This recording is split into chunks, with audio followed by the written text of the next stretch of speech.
All right, guys, welcome to the One Percenter Podcast. I have my man, none other than Josh Snow in the house. What's up, Josh? Hey, what's going on, Sam? Thanks for having me on. Oh, bro, it's a pleasure, man. Thank you for taking the time. I know you're a busy person. I know you're a serial entrepreneur. You actually own a real business, and I know you're moving and shaking. So I appreciate you taking the time. No, listen, it's my pleasure. People know I'm always on the go, so this is this is as real as it gets. I'm in the car right now, being driven to my office. I'm going to knock out a couple meetings, and then I'm on a plane to Florida to speak in front of Ezra Firestone's group. He's a great guy, e-commerce guy. So I'll be on the road. I'll be in the air in a couple hours. So I'm always moving. Love it, man. Love it. So let's go back to the beginning, man. So I believe you grew up in Phoenix, Arizona.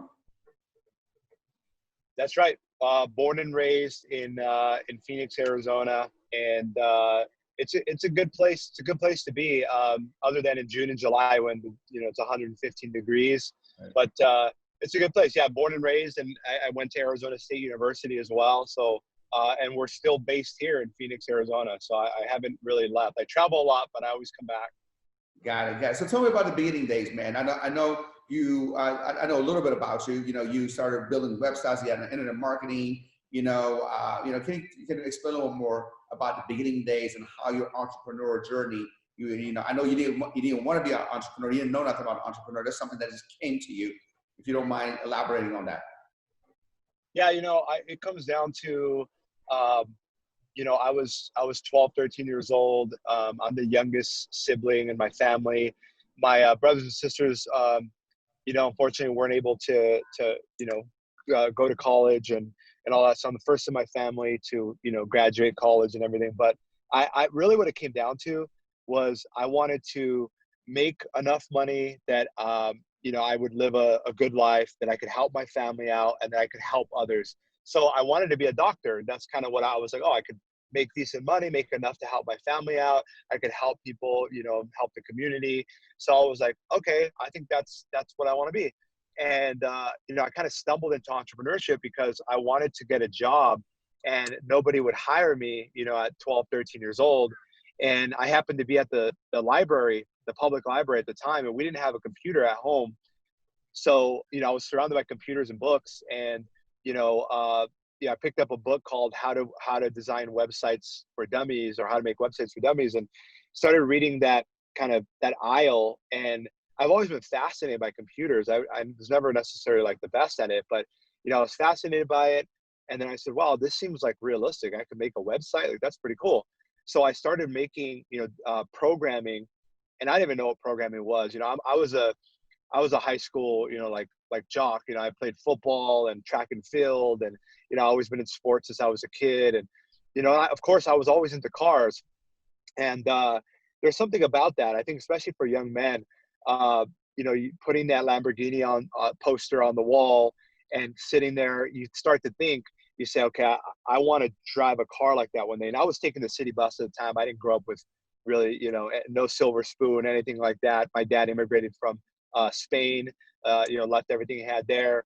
Both of my parents, I have so much to thank for showing me how to work hard, and how not to give up, and how to, persevere through adversity. And, that's some of the best learning you can get, is learning, grit, building that grit. And so for me, I started making websites really for fun. I didn't know I could make money doing it. But once a teacher, found out I could make websites, she was like, oh my gosh, I have friends that, need websites. This was like 2008. And I was like, okay, I'll make a website for them. And then they're like, how much do you charge? And I'm like, how much do I charge for what?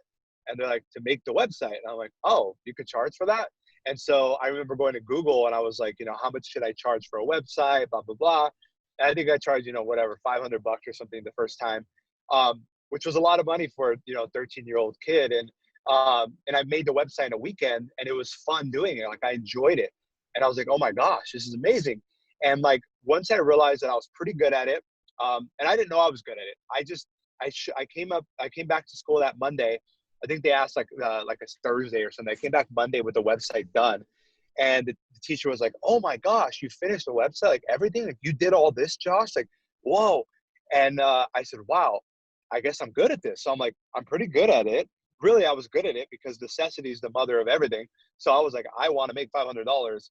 I'm going to figure this stuff out. And I still didn't have a computer at the time. So I was using the public library's computer and the library at my school to start making these websites for people. And, word started to spread that there's this young kid making good websites for super cheap. And naturally, word spread. I mean, you got to be willing to humble yourself. I didn't even know what humble myself meant at the time. I just knew that $500 is a lot of money for me, and I could do it on the computer. It didn't cost me any money except my time. And when you're broke or when you're young, your time's not worth that much money necessarily. So making $500 is good. That's awesome, man. That's awesome. So you started, doing websites. People got to say this 13-year-old can do a website in over the weekend, a great website, all that kind of stuff. So you knew that, right? At one point, your demand, the demand was higher than what you could produce, right? So Yeah. what did you do when the demand got big? And that, you could do one website in a weekend. So let's just say I'm doing the math. $500 a weekend, that's $2,000, which is a lot for a 13-year-old. But at some point, you got more and more people coming to you for websites, but you can't do it all. What did you do to scale? Yeah, initially I was just, I had to get faster and faster at doing it because, like I said, word spread. When you're creating a good product, at a price lower than everybody else, and you're just over delivering. Like I said, word started spreading. So pretty quickly, I was like, I need to get really good at this. I need to get really fast at this, or I don't know what to do. And I didn't at the time. I had no idea on like hiring people. I didn't know anything about anything. All I knew was I knew how to put together a website for $500. And then, to answer your question, what happened is that I was like, I'm in school, I can't, because I remember one of the teachers asked me, she was like, do you have like, employees or, like, how are you doing this? And I was like, employees? Like, no, it's just me. Like, I'm just doing it. And so I went to Google and I typed in, how to hire people online. And I found a website called freelancer.com. And I was going to show you this. Let me see if I can. How do I switch the camera? Oh, here we go. So there's the big black beauty. This one I call Black Snow. Check it out. I love it. Oh, you got the tire delete too. Good for you. I have the same. So that's my baby. That's one of my babies there. I don't like when they have the tire in the back. I have the same. Here's mine. Look, this is me. There it is. Oh yeah, black on black too. Yeah, I love it. We have the same taste, man. Yeah, and I didn't like the tire in the back either. I got rid of that thing. Yeah, so I Googled how to hire people online, and then I found freelancer.com, and so I could post like a job listing on there for free. And I was like, all right, I'm gonna post something, see what happens. And I posted the job listing, and I got a bunch of people to apply to it. And so people all over the place from Pakistan, Philippines, India, Russia, Ukraine. And I was like, oh my gosh, like all these people all over the world want to work for me. And I remember seeing the prices. It was like $3 an hour, $5 an hour, and I was like, oh my gosh. So I was like, okay, how does this work? So I went on there, I started hiring people with PayPal. They had PayPal, and I could pay them on the platform through PayPal. And then they all wanted to use Skype. So I was like, okay, I got to get good at Skype. So at 14 years old, I started hiring my first freelancers in Pakistan, Philippines, and mostly, I would say most of it was in Pakistan. And so I started it worked well for me because while I was in school, they were building the websites for me. I could go in and like fix things, make them better. I could design them. And I started to learn how to hire for things that I wasn't good at. And, it worked perfectly because while I was at school, I could hop on the computer and check on them via email and Skype. And so that was my first step to like hiring people, was just going on freelancer.com. And now there are all kinds of websites like that to hire people. You were like 13 at this time? I was 14. I was a freshman in high school. That's old, man. 14. I was a baby. I was a baby. I didn't even know what I was doing, but I was, I was making. I remember I had made enough money uh, to uh, to go to Fry's Electronics to buy a computer, and I didn't have enough money to buy the monitor and the tower at the same time. So I bought the monitor, and then I came back like a week or two later, and I bought the tower. So then at home, I split the internet bill with my dad, and I flipped over the thing. I remember my dad was like, "Hey, I'll buy the monitor. I'll buy the rest of the tower because I think the tower is more expensive." I just remember like little by little by little, like the beginnings, and I flipped over my mom's wastebasket and used it as a mouse pad, and then I got two laundry baskets, put my monitor on top of it. And once I had internet at home and I had a computer at home, that's when I was no longer limited to the library. And that's when things started to really get crazy.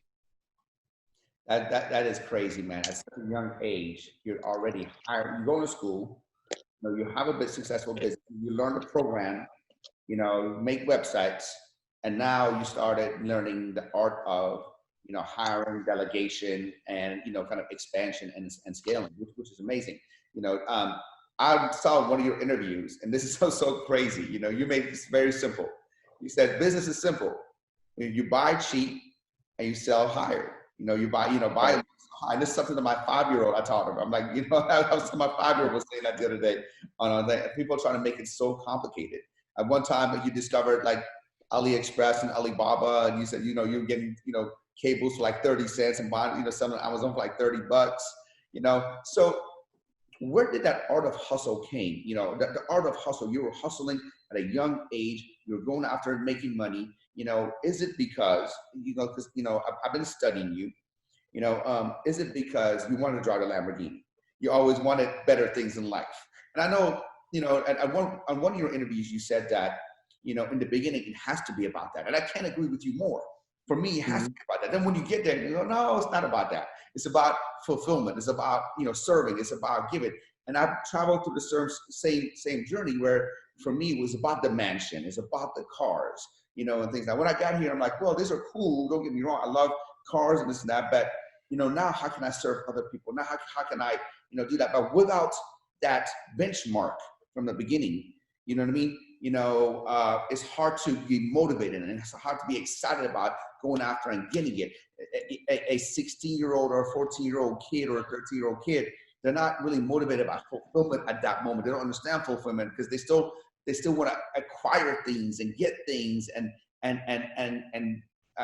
get up to the financial success. But once you get there and you become more wise, it's like, well, now that I'm here, I'm good. I don't really need 10 other cars or a bigger mansion and things like that. How can I now make a difference? Is that pretty much sums your journey up? Yeah, I mean, initially, like I was taking the city bus, and I didn't have a computer, and so like getting a computer the first time um, was like that was a huge leap, and then getting my first like 1992 Toyota Camry, that I bought with my own money. Wait a second. Um, I think I remember the story. That's when you flipped your first website. right. I Yep. remember I started making websites for myself. You got it. Yeah, I started your making first websites website for myself. $4,000, and then Yes, $4,000. see, Yeah, it's $4,000 cash. Yeah, you're on it. You're on it, Sam. Yeah, I started making websites for myself, and because I would get a lot of clients and stuff, and I was making money, and I was able to start charging more and more for my websites. But I started making websites for myself, my own blogs and things like that. And then I found that marketplace where I could sell the websites, and that was a big realization to me because then I realized that I could really be my own entrepreneur and really build stuff and sell things and see the value of them. And that was a way for me to generate, significant money at the time, making $4,000 versus $500 a website. So, I realized the value in building something over time and building something myself as well. But, I going from taking the bus to having that first car, that was the biggest change for me was an independence and just having my own car, having my own computer. Now, like, I've got the Ferraris, I've got the Lamborghinis, the McLarens, I've got more cars than I can deal with. But All right, which one do you like the best? Which one do you like the best? I got to know. Ferrari, Lamborghini. right now, I would say right now, I've got a Ferrari F12 Berlinetta SVR that is a lot of fun to drive. It sounds great. You know, Ferraris are Ferraris for a reason. And so I think right now the funnest one to drive is definitely that one. I think the McLaren's the best looking one. It's the sexiest one. I think that G squared truck is the, you know, I feel like a Russian like mobster. Here's the song that comes to my mind when I see the G squared, or you know, move, bitch, get out the way, get out the way. Exactly. That's as soon as That's it. that song, that the Ludacris song, just comes in my head. I got my assistants here to write at me. When he said McLaren, they're like, yeah, you know, like over here. So I'm not a McLaren, but I'm thinking about one day having one to say I experienced it. Yeah, no, it's good. It's, you know, that's the thing for me is like, initially it was, you know, I used to stand outside of the mall, the shopping mall in Scottsdale, Arizona here. And I used to wait for nice people or nice cars to show up. And when the people would get out of them, I would run up to them. I was like 13, 14. I would have my sister drop me off at the mall. Right? What do you do? And what do you do? You know, and I wanted to know, like, what would I have to do one day to have a car like that? And it was like lawyer, you know, doctor, and then, but the most common one was like, I sold a business, I own a business, I'm an entrepreneur, blah, blah, blah, blah, blah. So I was like, okay, what is this entrepreneur thing? Like, is that what I want to do? Like, what's going on here? And so, you know, for me, my dream was always to become that person that pulled up, and the, you know, kids would run out and the kids would take pictures and they want to take pictures. And so that's why nowadays, whenever I see a kid, it lights me up, because I'm like, I was you, you know. And it's like, it's okay to want the material things, because it puts a stake out there. It's like, what do I need to do to be a Lamborghini owner or a Ferrari owner? Okay, I got to create a lot of value. I've got to create a lot of value for other people. I've got to create jobs. I got to do this. I got to do this. I love that idea of capitalism in America, is that you can come from nothing, become something, and you need those milestones. What happens is that once you're going from my Ferrari to my Bentley, like I get from Bentley to Ferrari, I get there a little bit faster maybe, but it's like I'm still getting from point A to point B, you know, maybe in a different style, but you know, the change is not that significant. I think once you have it, and I used to say this all the time, people would say, oh, you know, money doesn't buy you happiness, blah, blah, blah. I was like, yeah, right. Give me the money and I'll show you, you know, and once you like, find out. yeah, exactly. I mean, that's how I used to think. And now that, you know, I've been fortunate to have some success, it really humbles you. I think once you get there to that point, you think that's there, you realize that goal is always moving and moving. And you'll never win the game of who has the most money. Yeah. You know, that game is self-defeating. And I think what I try to focus on is the pursuit itself. I love the pursuit of progress, of personal development, of impacting others. That's something that even Bill Gates can't reach. He can give away 50 billion and still not be able to solve all the issues. We're so much alike. We're so much alike regarding the mall thing. I didn't ask the people. I just went into their cars and looked inside and dreamt about the cars. Yes. I wouldn't go to the mall. My mom would go to the mall, but I'll be outside the parking lot looking like a weirdo in the Lamborghinis and all that kind of stuff. That kind of stuff. And to this day, when a kid comes up to me and they like to see the car, like I actually open up the car for them, let them sit in the car, and I just yes. I remember a couple of times when I was growing up, people were kind of jerks, right? They didn't like, oh, get away from the car, or that. I didn't want to be that. I'm like, one day when I get it, they can sit in it, they can start it up, and if their mom or dad, lets me take them around the corner, I will do that, man. I will make it, permanent impression on that person, for the rest of their life, man. And I love what you said, man. You love the pursuit, and I came to the conclusion that the same for me, because when you have milestones you hit, I want to get to this and I want to get to that. And then you get there, like you said before, you get your Lamborghini that you always wanted, you get your McLaren, you get your house and all that kind of stuff. You're like, what's that? If that was your only marker, then then after that, it's like no more fulfillment, no more happiness. So to pursue things is happiness. And, Right. like you said before, in one of your interviews, you said that, chase difficult, right? Yes. Chase difficult, right? Like you don't want to sit down here and do something that anybody can do, anything that's easy. You want to conquer some stuff that other people haven't do or they don't want to do, or you want to be able to just prove to yourself that you can push yourself above and beyond what you thought or what other people think you can do. So the pursuit is so much greater than the actual possessions. And that's wisdom, right? I mean, it's, when I was 13, I started so young, and I and doesn't mean that it was any easier or better or anything. The only thing that was maybe a little bit easier was the fact that I was so naive. I knew nothing. And sometimes that's the best advantage. That's what people tell me all the time. I speak in front of maybe 100,000 people in person a year. And I get this question probably the most is, they said, well, I don't know what I want to do, or I don't know about, e-commerce, or I don't know about whatever. And I said, that's the best thing. I said, when I started all of my businesses, this is 12, 13, 14-year overnight success story that you're seeing here. And one thing I always remind people is that, a lot of people know my brand Snow and what we're doing there. And that's really my big purpose and passion business and brand, to really to trailblaze. It really, that is my how do I say it? My gift, or my gift to the entrepreneurship community and to entrepreneurs around the world, is me taking this big bold bet against some of the biggest companies in the world, to show that a little guy can carve out some market share in a space that is owned by 3 or 4 big companies. And it's me putting everything on the line. I put millions of dollars of my own money, cash, into the business. And that's amazing. You Yeah. you haven't taken any investors' money yet. You're Right. self-funded. You self-funded. Snow. You put all your, you kind of burn the boats. You're like, I got to make this happen. A lot of people where they mess up, they're, well, in case this doesn't work, I still got this, and then half-ass what they have, right?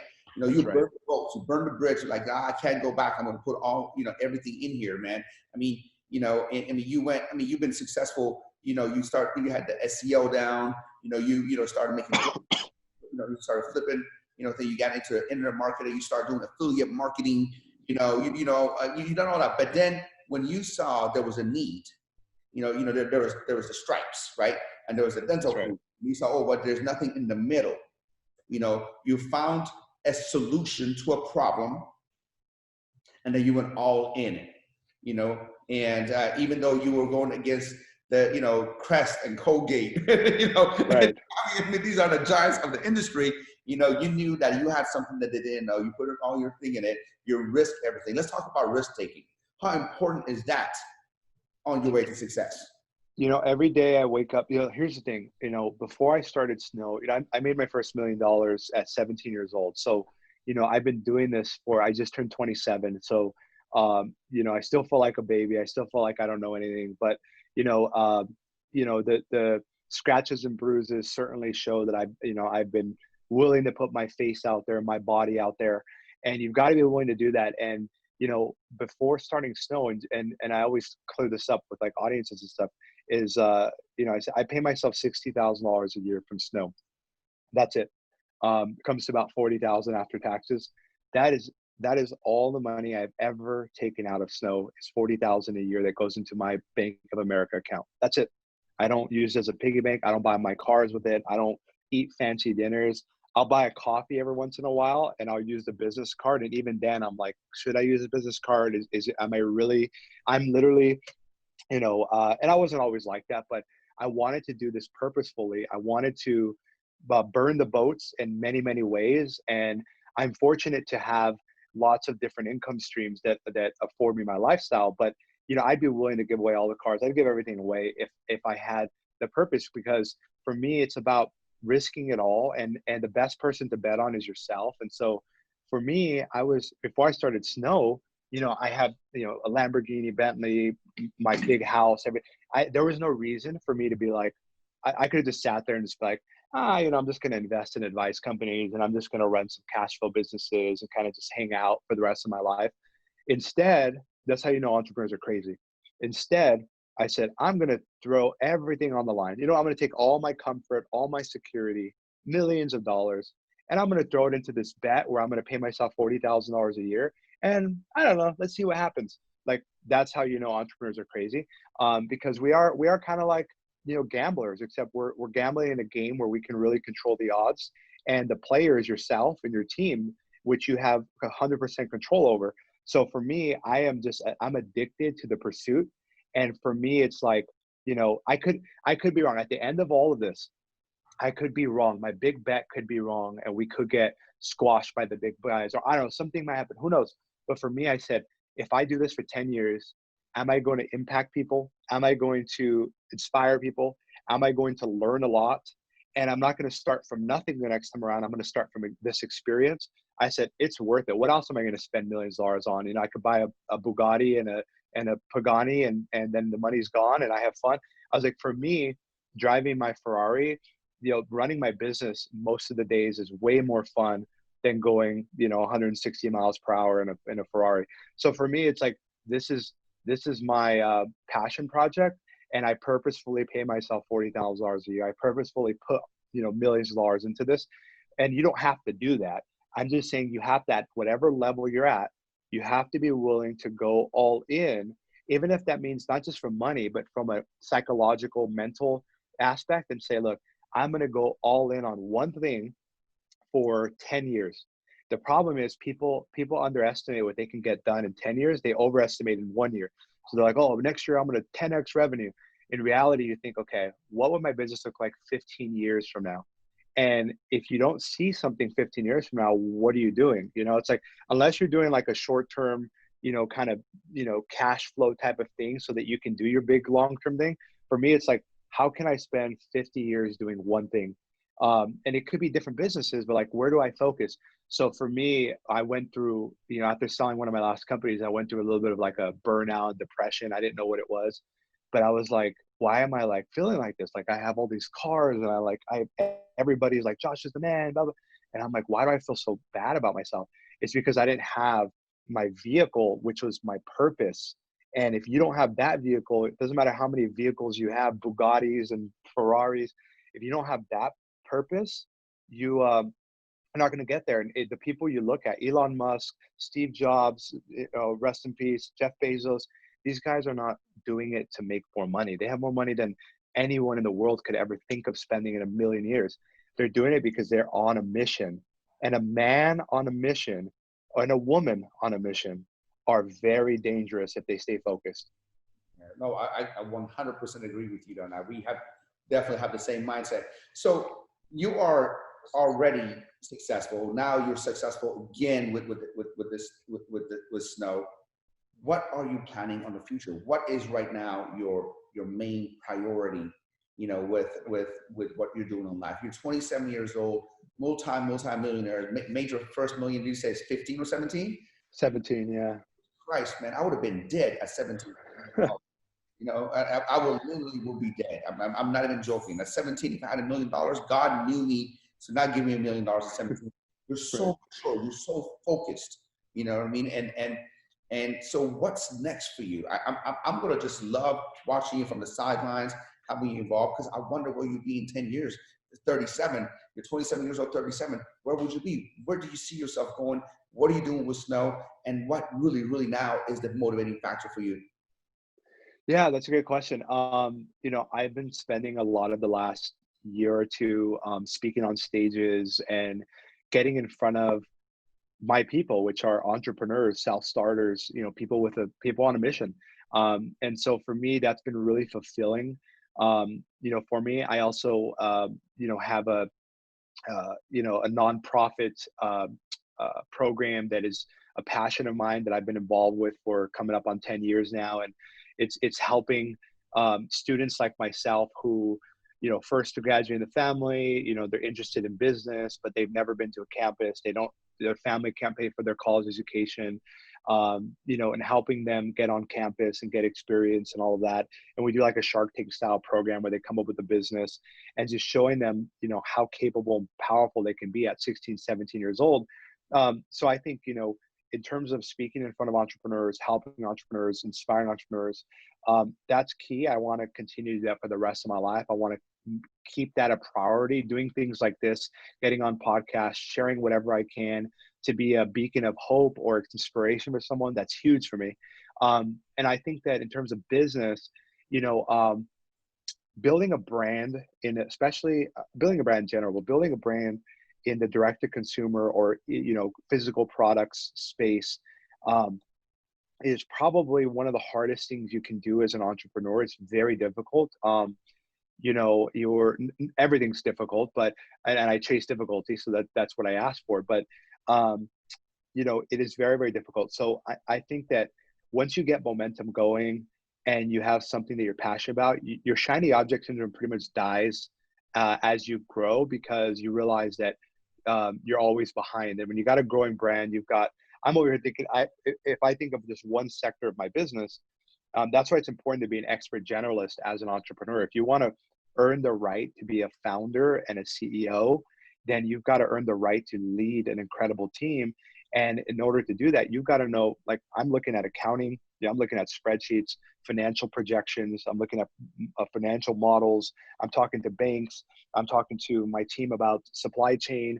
We ship everything from Phoenix, Arizona. So I'm looking at our supply chain, our inventory levels, our forecasting. I'm looking at Pinterest traffic versus Quora traffic. I mean, all this stuff I'm looking at on a daily basis. And so for me, I think that once I would like for us to have, you know, 10 to 15 more products with Snow. We're really a confidence company. We're launching toothpaste, mouthwash, you know, facial care as well, facial creams and all of that stuff. Really bringing science into beauty and oral care. I hope that we're, you know, in millions of homes. We're fortunate to be in about 500,000 people's homes right now. I hope to you know, be in maybe 10 million people's homes by then, helping deliver confidence to our customers. And I hope that, you know, I'm proud, continue to be proud of the journey that we're making. And right now we're in the, you know, first they laugh at you, then they fight you, then you win. We're in that fight stage right now. And so it's really where you've got to, you got to enjoy what you're doing. You know, you don't have to, like, I was in a dentist, you know, I'm not a teeth expert. What was that? Who's fighting you? A lot of things. So it's I would say the momentum of going uphill, it becomes a little bit more difficult. You kind of go over some smaller hills, and then as you start to scale Mount Everest, I call it Mother Nature of business. You know, it's infrastructure, it's you know, competitors, incumbents, you know, who are starting to take you seriously and say, first they're like, you know, teeth whitening company, they're small, you know, little thing, whatever. And then they're like, wait, whoa. And then they're not going anywhere. And then, wait, okay, they just had one Kardashian talk about them. And they, wait, they have that celebrity, oh, wait, they're in this store, in this store. Then all of a sudden, you start to become a threat. And once you become a threat, then they just, the big guys, you know, and it's not just my competitors, but I'm talking about everyone and anyone. I mean, what was that? Happened to us. I know exactly what you mean. You know, it's like, it's just one of those things that you can fly under the radar from 0 to, you know, $10 million. You can fly on the radar. No one's going to, you know, bother you. Once you go 10 to 50, 50 to 100 and beyond, and you start to, you know, the lawsuits, the fraudulent stuff. Lawsuits, fraudulence. I mean, you got to watch everything from your workforce to your vendors to your taxes to, you know, who is touching your money? Are they doing the right thing? I mean, everything. So, you know, the magnitude of issues are that much bigger. I'm sending $1 million wires out every week. So like, if I mess up there, if I 10% off, that's $100,000. So like, the magnitude of the problems is that much higher. So that's why I'm saying I always say it doesn't get easier, it gets only more difficult. The odds only get higher, but that means you got to be a better player if you want to play that game. But now we're in the fight stage. And I hope that, you know, 10 years from now, you know, we'll always be fighting, but past that fight stage where people we're a household name, people have kind of accepted us as, you know, who we're trying to be. And, you know, it's something that I can wear a snow hat, I can wear a snow jacket, and people are like, oh, I know that brand. I love those products, or my wife loves this product, or my brother uses that, or I feel so much confident. Thank you guys. Like, I hope that we had that kind of effect by then. And other than that, that's all I can ask for. Just keep growing, keep getting better. And I think that's what life and business is about, is every day, can you be a little bit better than you were yesterday? You know, one of the things that I've heard you say is this, as we grow, when you're a kid, you can be anything, anybody. You can imagine, you can, there's no limit to your thinking. And as we grow up, life kind of beats us up. No, you can't do this, you can't do that. And as life beats us up, we kind of lose our imagination. And I think, I heard you say that, imagine, where you would be as an adult if you had the same imagination as when you had a kid. You know what I mean? How do you keep that up? It's a big problem. I mean, it's a big problem, because what happens in entrepreneurship too is when you're younger, you're like, I want to create the next Facebook. And everyone's like, there's never way you're going to create the next Facebook. And, there's no way you're going to do this. There's no way you're going to do this. And I always call it false concern, from like family and friends, where they're like, oh, Sam, like, how are you going to get the cars to sell them in the dealership? Or like, who's going to give you that money? Or like, what if someone rips you off? And they might mean it out of sincerity, but it's a false concern, because what happens is it starts to stifle you. Now you can be stubborn and continue on, which you need to be 99% of the time at starting out a business. But, you kind of find your own way. It's like, you don't learn how to ride a bike by staring at the bike. You've got to fall, you've got to do it. And so I think that for me, I wake up every day, and no matter what car I'm driving or where I'm at, in my head, I'm still that 13, 14-year-old kid running up to people in a Ferrari saying, how do you do it? And just like, I am amazed by it. And I think what helps me stay grounded is my nonprofit work, seeing kids who, were in my position with big dreams, big hopes, but they don't really have anyone to believe in them or to push them. And so for me, I wake up every day and say, wow, look how much opportunity is in front of me, and opportunity never stops flowing through. There's always going to be a better deal, better this, a better time. And there's opportunity everywhere. There's opportunity in a big market, high market like we are now. There's an opportunity in a down market, in a recession. There's an opportunity everywhere. So for me, I wake up, and the way I connect it to my head is, it's like playing, when I was a kid, playing a video game that I really wanted to play. And I would wake up in the morning on a Saturday, didn't have school, and I would run to the video game machine and like want to play this video game. Or maybe nowadays I'm watching like a TV show that I'm hooked on, and it's like one more episode. Make your life like that. And the way you do that is you start in your mindset. Think about, who are you hanging out with? Who are you letting enter your brain? Who are you letting influence you? Who you're listening to? Are you listening to a bunch of random people who haven't done anything in their life? Are you listening to a bunch of posers? Or are you listening to real people who do real things? Like, think about how you're brainwashing yourself every day, how you're spending your time, and make your life a game that you can't wait to wake up to play. And I try to make my life that way. From, now I've got, the car, it's a weird thing, is sometimes what gets me up in the morning, especially when I get a new car, is like, I just can't wake up, and I can't wait to wake up in the morning and just fire up that exhaust and go get coffee or something and hop on a call. And just, it's little things like that now. Now it takes a little bit more sometimes to get me excited, but sometimes I'll be like, oh, which car am I going to drive today? But initially it was, wow, I can create anything. And the best way to do that is to listen to interviews like this, listen to Sam's podcast, like, go and hear these stories of what people are doing, and you'll realize, you're like, wow, like, I can do this too. Well, Josh, man, you are a true inspiration, man. I mean, from a very young age, you started hustling. You started learning how to make money. You didn't even know that you could charge for websites. You were doing it. You were doing it because you loved it. You learned it. The reason you learned it is because you didn't have a computer at home. You were an athlete, but you didn't have a computer at home. You guys couldn't afford it. You went to the library. You picked up make websites for dummies. You know, you learn the websites, start doing them in a weekend, which is a great skill to have, right? And you start, you know, and then you realize you can charge for it. The word got out that you can charge for websites. Everybody wanted to do. Then you learn how to hire, train, and scale and delegate. Then you get into flipping websites. Then you got to internet marketing, and now you're doing, you know, teeth whitening with Snow, and you have celebrities endorsing you like Floyd Mayweather, a bunch of other people, endorsing you. And now at 27, you know, you are mature enough to understand that you understand the bigger picture. You understand the pursuit. You understand the giving back. You understand, helping others come up. And by you just being here today, it speaks volume because, you know, you're running a real business. You got real things to do. You know, you're calling me from your car to your time, man. I have nothing but love and respect for you. I appreciate you being on the show. And for those people who haven't heard from you and don't know what you do, where can they find more about you? Well, first and foremost, Sam, I appreciate those words, and I'm a big fan of what you're doing. And any way that I can be a part of it, it really is an honor and a pleasure for you to take the time out of today to spend with me as well. And anyone that wants to keep track of what, you know, I'm up to, what the team's up to, Instagram is pretty good. I'm Josh Snow on Instagram. And then, if they want to check anything out with Snow, it's trysnow.com, TRYSNOW.com. Those two are the best places to keep track of it all.